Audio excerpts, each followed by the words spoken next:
Bakit ba naiinggit ang ibang tao sa iyo?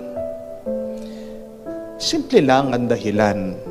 Ito ay dahil gusto nilang makuha kung ano yung meron ka. May naiinggit sa iyo kasi hindi nila matiis na ikaw ay pinapaboran ng Diyos. May naiinggit sa iyo kasi hindi nila matiis na ikaw ay pinagpapala ng Panginoon. Pagkatapos ng kataasan, ang inggit ay isa sa mga pinakanakakatakot at delikadong kasalanan. We have to remember that after the sin of pride, it is the sin of envy that is most dangerous. Kapag pinapasok mo ang inggit sa puso mo, magiging alipin ka nito. Ang demonyo ang magiging Panginoon mo.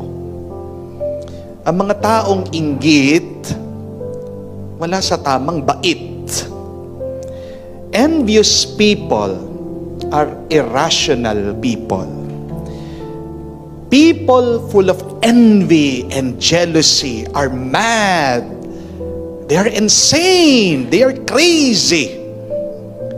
Tandaan niyo po yan. Pag naiinggit ka, baliw ka. Ang nakakatawa sa mga taong inggit, akala nila, kapag nasira nila ang iba, mapapasa kanila yung natanggap nilang grasya. Ang nakakalimutan ng taong inggit ay pati din siya may natanggap na pagpapala.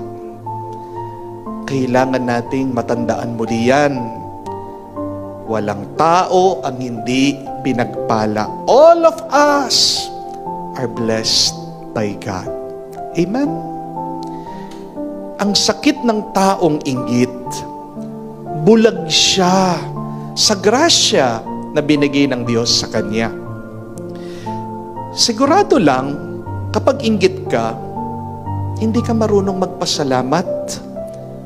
Ang mga taong inggit, ang mga taong inggit, hindi rin marunong mag-enjoy sa buhay yan.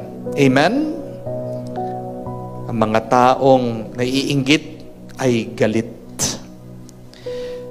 Ang hindi natin maunawaan sa mga taong inggit ay walang magpapaganda sa buhay natin kung hindi ang Diyos lang. Sana maalaala mo yan kapag naiinggit ka.